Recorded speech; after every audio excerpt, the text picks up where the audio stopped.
Halo guys, selamat sore. Halo guys, selamat sore guys. Aduh, sore yang windy. Windy itu berangin maksudnya. Berangin ya, masuk Iya. angin dong gitu. Ya kan kalau ada Windy City berarti New York kan. Kalau Kita Windy Pasar Minggu. masuk angin pasar Iya, minggu. Pasar Minggu berangin. Berangin. Nah, sore ini kita habis latihan sama Fahri Rudianto, Jadel, anak Jawa lahir Jawa dari Deli ya? Jawa Deli. Puja Kusuma, Putra Jawa Kelahiran Sumatera. Dan kita hari ini mau Aceh nih, Fis. Jadi makan makanan Aceh, meskipun belum semua karena ada beberapa makanan Aceh yang sebenarnya juga lebih spesifik, Iya. lebih spesifik dan lebih bukan lebih ya. Semua ini menarik, enak, tapi kalau itu ada di meja makan kita, meja makan kita itu akan lebih cetar membahana lah gitu kan. Ada yang ini kan mie sama ini nih Bang Iya, Rapal sama iya. nasi goreng sama Sekarang martabak. Mie Aceh dan nasi goreng ini kan sangat umum kita Iya, ini istilahnya common staple ya. Jadi Iya. makanan yang umum kita makan di bahkan di Aceh juga ya. Jadi sekitar pasar minggu karena memang pasar minggu banyak juga orang Aceh. Gitu. Iya. Cuma ada beberapa tempat di pasar minggu yang memang Spesifik mie Aceh gitu. mie Aceh. Tapi ada tempat memang yang tempatnya cozy, Mhm. itu tempat rendezvous orang itu enak. Tapi Tapi bagi gua sebagai orang Aceh, Aceh, ya. Rasa rasanya Acehnya kayaknya kurang agak Aceh, kurang Aceh. Nah, ini ada tempat agak nyempil di dalam memang walaupun parkir mobilnya agak, susah. tapi bisa lah parkir slot 3-4 mobil masih bisa gitu. Berarti ini hidden gem nih. Hidden gem makanan Aceh sebenarnya. Enggak hidden itu juga. Ya, ya artinya kan kalau orang Aceh tahu tempat itu. Iya, Tapi gue kan bukan orang Aceh. Iya. Walaupun Gue- sekarang kalau gua lihat di situ banyak juga orang yang bukan yang kan. non Aceh yang beli di situ. Nama tempatnya Apa nama tempatnya? Mie Aceh Sahara, Jalan Boltangan ya. Mie Aceh Sahara Jalan Poltangan ini udah hadir di depan kita. Kita nggak di endorse ini ya. Nggak di endorse ini karena kita pengen tiba-tiba habis latihan apa Cuma makan ya- apa yang enak ya? Cuma nasinya agak dibanyakin dikit ya, soalnya. Ini mulai dari nasi goreng dulu Bang Ali ya. Nasi goreng ini tapi pokoknya mie Aceh Sahara Poltangan ya. Iya, Poltangan. Ini Ini ada nasi goreng. nasi goreng, terus ada ini apa ya, ikan asin yang agak crispy nih. Iya, Terus itu ada kacang goreng. nggak semua mie Aceh ada ikan asinnya loh. Nggak rata-rata, tapi ada juga yang nasi, ada juga yang Iya, nggak tergantung. terus kerupuk biasa, Emping, emping sama acar. Acar. Nah, terus mie Aceh ya seperti ini, ada sedikit potongan daging. Nah. Mungkin kalau ini kan kita minta yang biasa ya. Iya. Kalau yang spesial mungkin akan dikasih daging lebih banyak, Lebih banyak udang lah. dan cumi Udah. gitu kan. Wah, tadi harusnya kita mesen yang spesial ya. Iya. Udang dan cumi gitu loh. Habis latihan keringetan gini kan pengennya makan yang karbohidrat tinggi, protein tinggi gitu kan. Nyaman tidurnya nanti kan gitu. Langsung bobo gitu. Langsung bobo. Nah, ini ada martabak walaupun agak-agak mirip dengan telur dadar, tapi ya martabak is martabak. Iya. Nah, ini yang gue seneng dari martabak Aceh tuh. Apa tuh? Dia tidak umumnya martabak yang kita beli di pinggir jalan. Ah. Tapi spesial memang, maksud gue meskipun mirip, kalau bisa dikatakan mirip telur dadar, tapi kalau lo rasain itu di layer bawahnya kayak ada lapisan tipis rotinya itu. Iya. Dia dibikin memang ada roti Nah, yang tapi tipis. tipis itu. Jadi ada apa ya? Sensasi yang berbeda ketika Iya. lo ngunyah martabak Aceh. Iya benar. Terus apa digorengnya juga nggak pakai minyak goreng. Pakai apa? Umumnya pakai minyak samin, tapi nggak, rata-rata jarang yang pakai minyak samin ya. Nah, Pakai mentega paling. mentega ya. Jadi rasanya ya sedikit berbeda dibandingkan dengan minyak goreng gitu kan. Iya, ini apa nih mie juga nih kan? Mie goreng juga, mie Nah, goreng. ini kalau gini tinggal kita baca doa makan dan makan ini. Tapi gini, Bro, yang gue mau tahu tuh sebenarnya kenapa kemudian kalau rumah makan Minang kita tahu kan, Iya. makanannya macam-macam tuh. Ah. Sebenarnya selain mie dan nasi goreng Aceh, Hmm. di tempat mau makan Aceh tuh yang spesifik, yang spesial apa sih? Gue kan pernah lihat ada yang kayak Ikan bandeng. kalau boleh, nah ikan bandeng goreng tuh gue pernah makan di daerah Pejompongan. Terus ikan bandeng yang kuah itu ya. Terus apalagi kari kambing. Kari kambing. Nah, ya. kari kambing nggak juga semua tempat jual tuh. Enggak semua tempat. Dan kalau di pasar minggu ada yang jual nasi Aceh, ada beberapa spot. Dulu kita pernah, tapi udah lama sekali.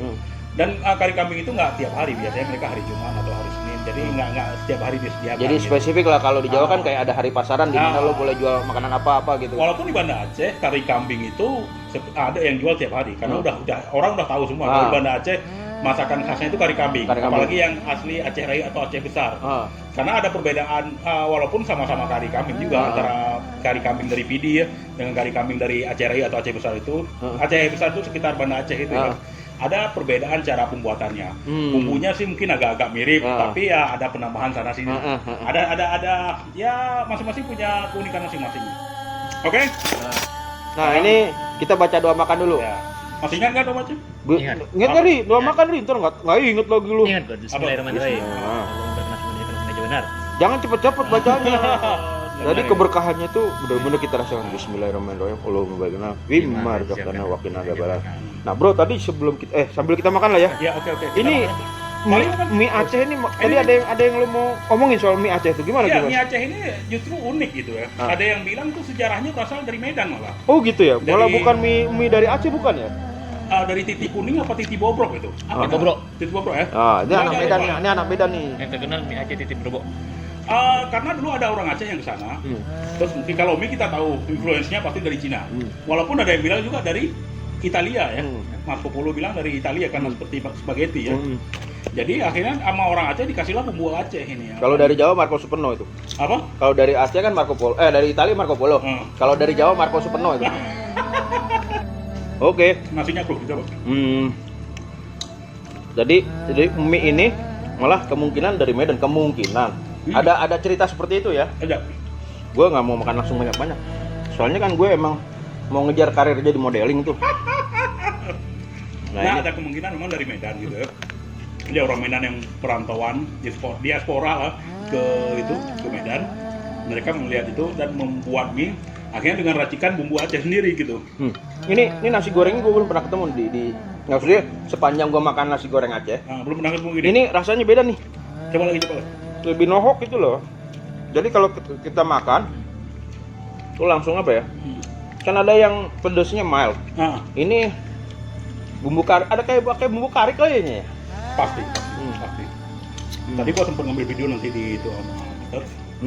Ada gua sempat lihat apa yang bumbu karinya, tempat bumbu karinya. Enak nih. Ini mesti kita ulang makan.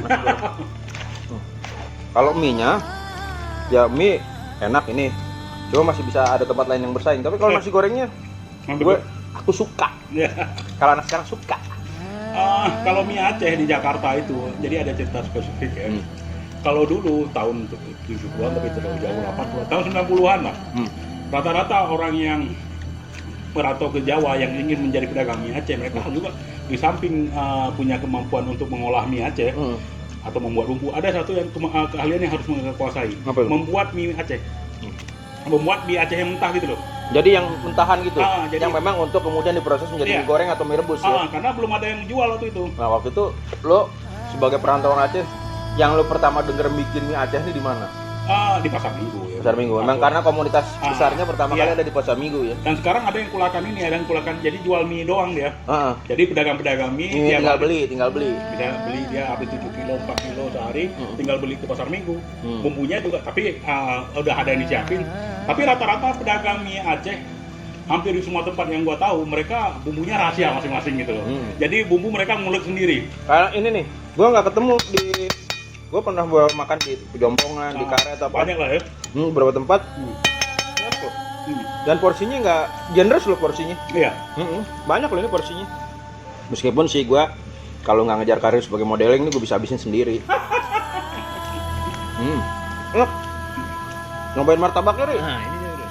Martabak yang terus sudah. Tapi ini juga ngasih bawangnya generous loh. Iya. Lu guys, kalau lagi gini nih, nggak inget persoalan bangsa dan negara. Ini pakai bawang nih. Nih ya, sensasinya tuh pas ces bawangnya. Dan untuk sementara kita nggak bisa memikirkan masalah bangsa negara dulu ya. Karena udah ada yang mikirin. Jadi kita makan. Iya.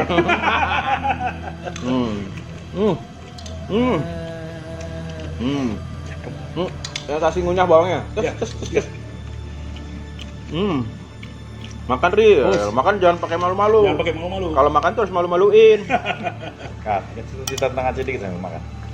Apa? Cerita tentang Aceh kancing lagi. Oh ya. Oh ya, ini tadi ada cerita kuliner ya. Iya. Oke, kancing lagi. Ini Bang apa ya? Lo sebagai perantauan Aceh nih. Kan lu udah lama merantau di Jakarta. Ya. Selama Minum ini dulu ya. Wah, perut praktis sih.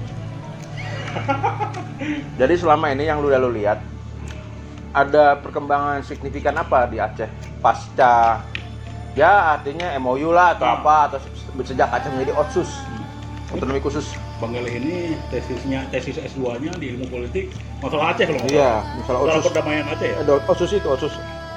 Desentralisasi simetris itu. Iya. Jadi kan dalam bingkai NKRI itu kita mengenal ada desentralisasi asimetris. Jadi ada daerah-daerah yang kita istimewakan dan punya otonomi khusus. Nah, salah satu Aceh dan Jogja ya. Nah, Jogja, Papua, DKI kan. Nah, sejak OSUS itu apa yang lu lihat perkembangannya? Pasti ada perkembangan dong. Pasti. Gimana kayak di tempat tuh di PD deh gitu. Secara umum, sejak 2005, walaupun dengan berbagai dinamika ya. Ya, itu pasti ada lah. Aceh udah menuju ke arah yang jauh lebih baik daripada dulu. Dulu konflik yang sangat menyita energi, air mata, semua lah, darah. Dari tahun 9, umumnya dari tahun 76 sampai 2005 sih. Tapi yang paling parah kita rasakan memang dari pasca reformasi sampai 2004 ya. 2004 sudah agak itu, dan 2005 tercapai perdamaian melalui MOU Helsinki. Secara umum memang Aceh menjadi lebih baik dari segi keamanan, orang sudah bisa kemana-mana, tidak ada yang perlu kita pikirkan tentang keamanan, tentang hal-hal yang berbau politik itu pasti ada. Gitu. Itu bagian dari dinamika. Gitu. Nah, walaupun ada semacam ya ketidakpuasan, itu wajar sih mungkin ya. Karena kebijakan kan nggak akan memuaskan semua orang. Nggak akan memuaskan semua pihak. Apalagi dengan OSUS ini kan ditunjang juga dengan adanya dana OSUS yang banyak gitu ya. Dan sekarang kita jalan kemana-mana aman. Naikin dikit, orang udah kenyang, naikin ilmunya gitu. Orang mencari nafkah relatif lebih aman. Sekarang emang udah aman sih gitu. Orang bisa kemana-mana. Kalau dulu kayaknya bisa kemana-mana itu suatu hal yang mahal di Aceh ketika jadi waktu konflik itu misalkan lu dari satu kabupaten ke kabupaten tuh nggak usah deh menegangkan ya. Nggak usah deh satu kabupaten ke kabupaten, dari kecamatan ke mana aja tiba-tiba ada razia. Makanya dulu ada yang bilang nyawa kedua itu adalah KTP merah putih itu, KTP yang lebar itu. Saya nggak ngalamin karena waktu itu saya di Jakarta ya, tapi cukup bisa merasakan lah apa kesulitan teman-teman saudara-saudara kita yang ada di sana ya. Waktu itu mereka sedikit-sedikit ada razia. sedikit-sedikit. Jadi dengan adanya OSUS pasca konflik itu ada OSUS pasca MOU itu Helsinki ya. Seperti memberikan apa ya, angin segar ya, angin segar, keterbukaan, ya meskipun tentu ada kritik di sana sini soal ada kekurangan, ada kritik ya wajar lah. Artinya setiap aturan main berbentuk perda, undang-undang dan sejenisnya itu tidak akan bisa memuaskan semua pihak, kan? Pasti ada pihak-pihak yang masih merasa kurang, gitu kan? Seperti isu mantan-mantan kombatan yang tidak terserap siapa aspirasi ekonominya dan seterusnya banyak itu kan? mantan kombatan yang mereka masih merasa kurang diperhatikan. Padahal sementara ini yang memegang banyak, banyak juga mantan-mantan kombatan yang tapi artinya ya itulah ya, proses politik, dinamika politik itu memang akan menyisakan cerita yang tidak semuanya cerita menggembirakan kan gitu. Tapi bagaimanapun kita harus bergerak ke depan kan gitu. Itu moving forward bagaimanapun kan gitu. Nah, jadi kita alhamdulillah bisa menikmati, bisa berbagi cerita soal habis ini. Tadi kita mau review apa? Orang pas pos. Ini bukan review ya, lapar ini. Pari itu mau ketawa dia. Cuma dia karena senior kan nggak enak gitu. Berarti nggak berduraka. Iya, duraka ya. Iya berani. Ya tapi paling tidak kita bisa kumpul-kumpul, menikmati hidangan Aceh yang ya ini common staple ya, nasi goreng, mie goreng gitu. Mungkin besok kita akan bicara kari kambing. Iya, mudah-mudahan. Tadi ada martabak juga, mungkin atau nanti kita mungkin akan langsung makan di tempatnya gitu ya. Iya. Ini kan bukan karena PSBB tapi karena mungkin kita biar lebih ngumpul di sini, jadi kita ini karena sambil latihan, Bang Rafal mau persiapan men's health gitu. Nah ini oke, tanpa kita berpanjang lebar, alhamdulillah. Allah Tuhan kasih kita keberkahan. Tapi gimana tadi? Nasi gorengnya enak ya? Kalau gue sih yang juara nasi goreng tadi. Bukan mie gorengnya nggak enak, bukan martabaknya nggak enak. Tapi preferensi pribadi gue di nasi gorengnya. Kalau mie goreng yang itu mungkin banyak di tempat yang lain. Iya. Jadi ini memang nasi goreng itu menyatukan rasa, menyatukan cinta, kasih sayang dari Sabang sampai Merauke. Nah udah. Oke, jadi yang dari Bang Merauke dari Tanah Abang. Dari Sabang sampai Merauke, dari Tanah Abang sampai Rawabangke. Oke, jadi semuanya nasi gorengnya juara ya? Juara. Gue senang nasi gorengnya. Dan gue akan kembali lagi. Kita mungkin akan kembali lagi untuk pesan nasi gorengnya. Atau mungkin satu saat kita akan langsung ke tempatnya di Mie Aceh Sahara di Jalan Poltangan ya. Sambil kita nanti mungkin mau ngecek juga tuh kalau yang di pasar kita makan gulai apa tuh? Iya, gulai kambing ya. Gulai kambing sama bebek ya waktu itu. Iya, gulai bebek. Dan masih banyak lagi lah kuliner Nusantara, dalam hal ini kuliner Aceh yang kita bahas hari ini.